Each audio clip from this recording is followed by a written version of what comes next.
Hey guys, here we are, our final chapter, chapter 12. So, this is the last assignment. It's the last chapter. See, chapter 12. Last assignment, last chapter. And, yeah, and I plan on having our Zoom next Tuesday. And then next Thursday, we're going to watch a movie. So the movie, I haven't fully determined yet. So maybe I'll give a couple choices in the document with the questions. Okay, so it's just something fun to do on the last meeting, which will be 3 o'clock on Thursday. So even if you didn't join before, certainly happy to join for the movie. No one can see anybody. I just stream the movie right through Zoom. Okay, so here we go, chapter 12.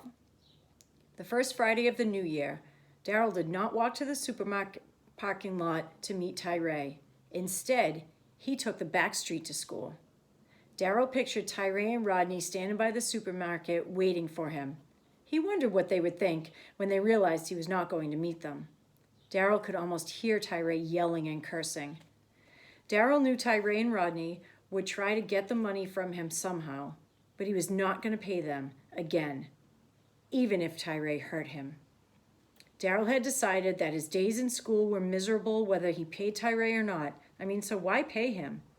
He had been humiliated since he arrived at Blueford. He had lost a chance with Amberlynn. He had been robbed of his mother's money for weeks. What more could they do? When Daryl arrived in school, he felt better than he had in months. Knowing the lunch money was in his pocket, not Tyree's, made his whole day more cheerful. And he had decided on New Year's Day that he would use the money to buy his own lunch in the cafeteria. For the first time in weeks, Daryl did not carry sandwiches in his backpack. Even though he did not like most of the food at Blueford, he knew today's lunch would be one of the best he ever had. Daryl got to English class early. Tyree and Rodney had not arrived yet, and Daryl wondered if they were still looking for him at the supermarket. As he waited for Mr. Mitchell to come into the classroom, Daryl could tell that Amberlynn was watching him. He had been avoiding her all week. Even though she looked like she wanted to talk to him, whenever they made eye contact, he was still embarrassed about the dance. But he chose to avoid her because he knew Tyree would tease her if he saw them together. Tyree and Rodney arrived in class at the same time. As they walked up the aisle to their desk, Tyree stopped next to Daryl. "Where were you this morning? You owe me $10. Now you're going to have to pay extra, or I'll bust your head after school today," he whispered. A droplet of Tyree's spit landed on Daryl's face. And just then, Mr. Mitchell came in, and Tyree moved his desk. For the rest of the class, Daryl tried to ignore what Tyree had said. He did not know what he would do when Tyree confronted him. He was tired of running, but he was still scared. At lunchtime, Daryl joined Harold in the food line. "You didn't pack a lunch today?" Harold asked. Daryl had never told his friend the full truth about why he always packed his lunch. "Nope," Daryl replied, though the two had been back at school for a few days. Harold had not asked Daryl what happened at the dance. Daryl figured Harold was waiting to see if he would mention it. He still did not want to. You picked a bad day to buy lunch, and look at that stuff," Harold joked.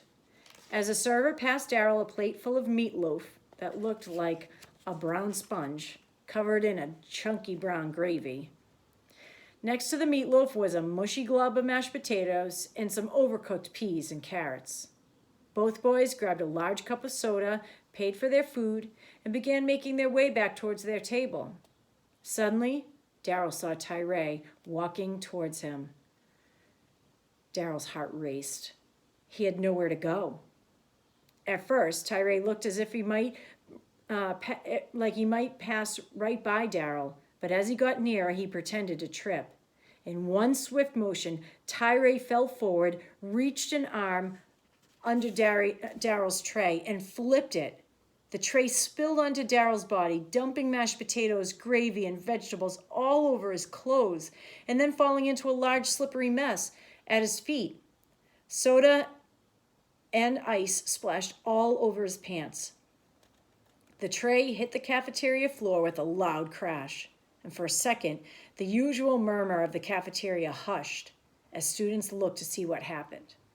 Everyone in the lunchroom turned towards the sound. They all stared at Daryl. Then in a snap, the noise returned. Some students clapped in mock applause. Others, especially those at Tyree's table, began laughing loudly. Daryl sensed people were watching him, eager to see what he would do next.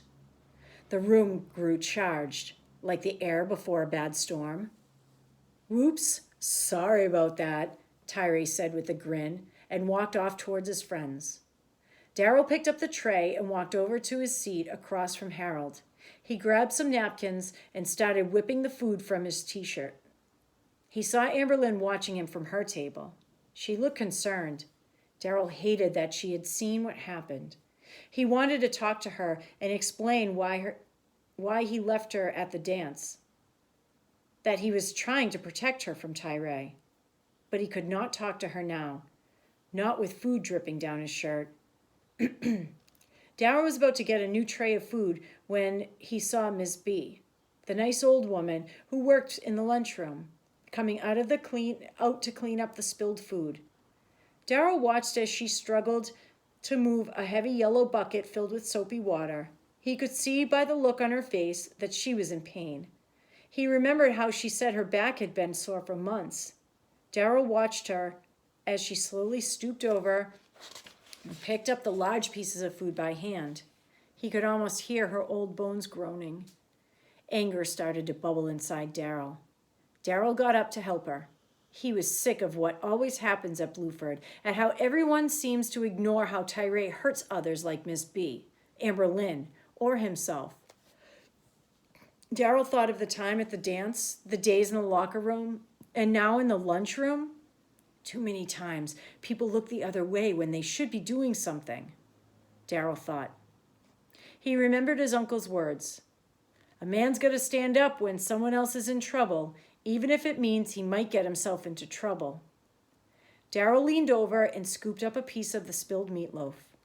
As he threw away the greasy chunk, he glanced over at Tyree and his friends and their lunch table. They were laughing wildly and pointing at him. Rodney was almost rolling out of his chair with laughter. "Look at that fool," Tyree shouted. "Maybe that's his poor mama. No wonder he ain't got no money." His friends erupted in laughter. Miss B did not seem to notice what was being said. "Thanks for helping," she said softly to Daryl. Daryl felt as if his chest was about to explode. He never felt so furious, so frustrated. Brian's words from Hatchet echoed deep inside him. "Do something," they said. "If you want change, you've got to do something to get it." "You better save that food, fool, 'cause you ain't buying lunch again," Tyree called out. Daryl looked down into the mess of spilled soda and mashed potatoes. He saw his own reflection in the brown puddle nearby. Miss B strained to lift the water-filled mop out of the bucket. Something inside Daryl snapped. He stared at Tyree. "Just shut up, Tyree," Daryl yelled. Tyree turned his head towards Daryl. He looked stunned. His friends stopped laughing. Kids at surrounding tables who had already forgotten about the spilled tray, now looked again at Daryl. "What'd you say, fool?" Tyree asked. "I said, shut your mouth." "Boy, are you high or something? You better sit down, or I'm going to come over there and hurt you," Tyree said, standing up. Two of his friends stood up with him. "Tyree, you ain't nothing but a bully," Daryl said, pausing for a moment. The rest of the cafeteria seemed to groan at Daryl's words. "No one in the school likes you. They're just afraid of you. But you know what? I ain't afraid of you no more. You don't scare me." Daryl's pulse throbbed. He felt more alive than ever. He knew Tyree would beat him, but it did not matter. He was being more honest than he had ever been in his entire life. It felt exciting and powerful. Nearby students started chanting, "Fight, fight, fight." Miss B backed away. She had seen cafeteria fights before. Daryl knew the lunch monitors would arrive soon to break things up. But right now, he did not care what happened. Tyree moved quickly over to Daryl. Rodney and two other friends were right behind him. The boys stood around the mess left by the spilled tray. "You got a big mouth for such a little man. It's a shame I'm going to have to break it for you." Tyree shoved Daryl. Daryl's friends started to move on either side of Daryl, but suddenly they stopped. Daryl looked back to see Kevin, Luis, and Craig standing behind him. "We got your back, Daryl," Kevin said. Tyree's friends did not challenge Kevin, and from now on, the fight was between Daryl and Tyree. No one else was welcome. "You gotta stop, Tyree. You've been pushing people around for too long. It ain't happening no more. Now why don't you apologize to Miss B and help clean up the mess you made?" Daryl said. A large group of students formed a circle around the two boys. Everyone was scrambling to get the best position to see what would happen next. Daryl felt like he was in the beginning of another wrestling match. "Fight, fight, fight," the chants continued. "So what you gonna do about it, little man?" Tyree scoffed, his eyes locked on Daryl's face, and then his lip curled into a smirk. Daryl gazed at him. Even if the lunch monitors were not on their way, it would take them a few minutes to clear away all the students. For a moment, the two boys stared at each other in silence. Then Tyree glanced to his side. The glance was slight, as fast as the blink of an eye. To the crowd of students surrounding them, the tiny twitch might have been invisible, but not to Daryl. He saw it and knew what it meant. His body trembled with excitement. He had not been stared down. Tyree's friends had backed away, and now he was alone, facing Daryl with the dozens of students watching. As the seconds passed, Daryl sensed something new in his eyes, something he recognized well. Beneath the cold smirk on Tyree's face, Daryl saw fear. His heart raced, and then Tyree shoved him. "Boy, get out of my face. I've had enough of you." The force of the shove threw Daryl back. He nearly lost his footing in the slippery mess. Tyree was definitely stronger than he was. But Daryl was stronger than he used to be. 2 months ago, he would have fallen. Now he was just pushed back. Daryl knew he could not beat Tyree physically, but somehow Daryl felt as if he had already beaten him. "Fight, fight, fight. Clean up the mess and apologize to Miss B. That's all you got to do," Daryl demanded. Break it up, yelled a teacher's voice from somewhere in the distance. Students reluctantly started moving away from the circle. "You going down, boy," Tyree screamed. He lunged at Daryl like a cornered animal. Instinctively, Daryl dodged Tyree's charge, using the speed he had gained through wrestling to move out of the larger boy's way. "Oh, I'm going to kill you," Tyree growled and threw several punches at Daryl's face. Daryl avoided 2 of them, but the third one glanced off the side of his cheekbone. Over Tyree's shoulder, Daryl could see teachers struggling to make their way into the center of the fight. "You want some more, little man? You gotta get it," Tyree said. Tyree came at him. This time, Daryl decided not to fight Tyree, but to wrestle him.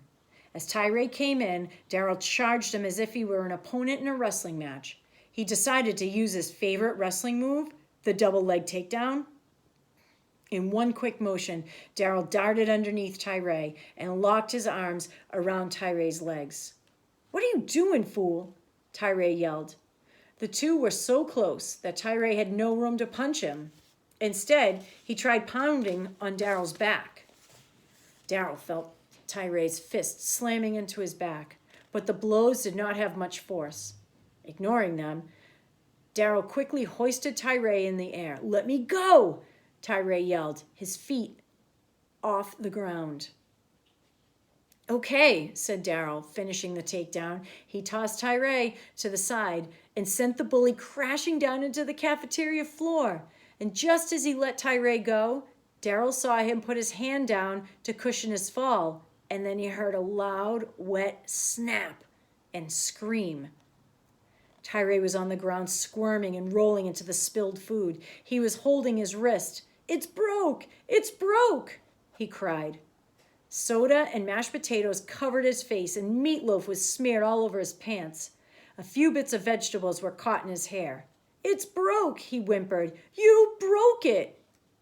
"Break it up," a teacher yelled, seizing Daryl. 3 other teachers moved the crowd of students back.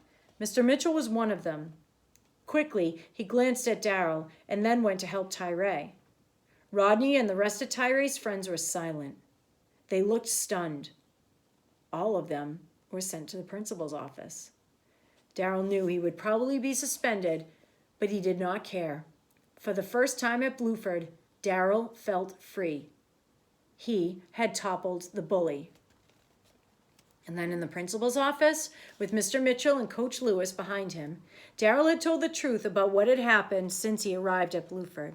He explained that he had been teased and tormented for weeks and admitted that he had been giving his lunch money to Tyree. He told everyone about the crushed oranges, the events in the locker room, and the time he was tossed in the trash can. He then described how Tyree knocked his lunch to the floor and how he could not allow Miss B to clean it up by herself. As he spoke, the tears came. They rolled freely down his face as he recounted all that had happened during his short time at the high school. They were tears of shame, anger, relief, and joy all mixed together, and he let them fall. After a long closed-door meeting with Mr. Mitchell, Coach Lewis, and, for a short time, Miss B, the principal chose not to suspend Daryl.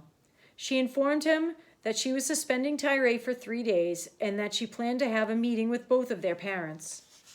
Before she dismissed him, she made Daryl promise to tell her if anyone picked on him again. She also warned Daryl that if he got into another fight, she would be forced to suspend him. "Yes, ma'am," he replied. Daryl appreciated that she was not suspending him, but he wondered if she knew how silly the threat of suspension sounded. I mean, after what he had been through, no punishment the principal could give would be worse than the treatment that he already received from students. Holding on to his thoughts, he thanked the principal. She smiled warmly and dismissed him. It was the end of school day when Daryl finally left the principal's office. The main hallway was filled with students rushing to get to their lockers and go home. Daryl shouldered his way into the crowded corridor and headed towards his own locker on the other side of the school. Looking at the students around him, Daryl felt as if he were walking through a strange dream. Everything seemed familiar to him, but somehow different. Although he was physically tired, he was also strangely alert and calm at the same time. He also felt bigger, not just in relation to everyone else, but as if there were more of him, as if he had somehow added something to himself. It was as if the whole world had shrunk a bit during the time he had been in the principal's office.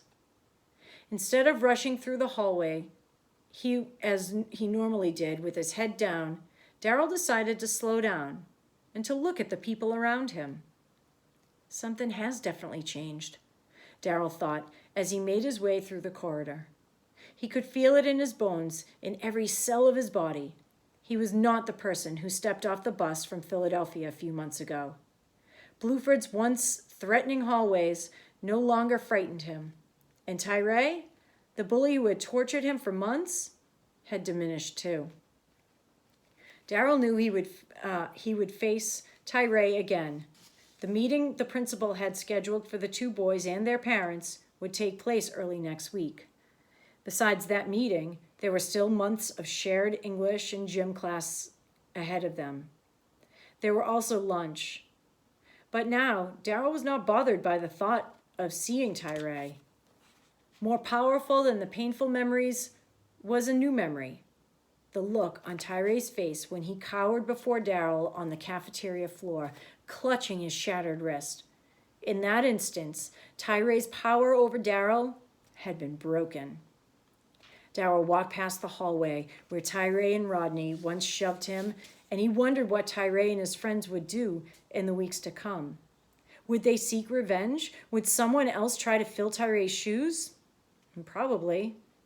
It seemed no matter where he looked in Philadelphia, at Bluford, on the news, or in his own family, there are always bullies and always victims. But even if they came after him, it did not matter. Daryl would not remain quiet or give them money if they threatened him. He would not run away from them anymore. Things are going to be different around here, Daryl thought, leaving the old hallway behind him. He was certain Tyree knew it. Even as he sat in the nearby hospital having a cast made for his broken hand, the crowds in the hallways were thinning, and Daryl rounded the corner and went to his locker. Bending to grab his books, he heard some students gathering quickly beside him. He turned to face Amberlynn, Harold, and Kevin. The anxious looks on their faces showed that they cared about him. "Hey, guys," Daryl said, a smile spreading across his face. Amberlynn threw her arms around his shoulders, and gave Daryl a warm hug. He closed his eyes and wrapped his arms around her. Kevin slapped him on his back affectionately. "Nice takedown, Daryl," he said with a grin. "Daryl Mercer, you're the man," Harold yelled excitedly. "Everybody's saying that." Daryl was grateful for them. They were his friends, his new friends, and because of them, he would never again be alone at Bluford. "Thanks for waiting for me," he said. He thought they deserved to know all that had happened over the past few months, and he wanted to tell them. But he knew if the words came, the tears would fall again. He could barely hold them back, even as he thanked them. He decided he would tell them everything another day. "I mean it, guys. Thank you." "You're the man," Harold yelled again, even louder than before, and Kevin slapped Daryl's back again. "Come on, let's get out of here," Amberlynn said, tugging Daryl by his shirt. Looking at the three of them, Daryl knew the long nightmare that began when he left Philadelphia had finally ended, and a new day, filled with hope and possibility, had begun. Together with his friends, he walked down the hall and out the front doors of Bluford High. The end. I really do like this book. I hope you guys liked it too. And like I said, I'll post the movie that we decide to all watch. So when you give ideas, be thinking about the whole class and something that everyone could possibly enjoy. Think about, it either has to be on Netflix, Amazon Prime, or Disney Plus, because those are the things that I have, and that's what I can stream from. Okay? I miss your faces. Bye.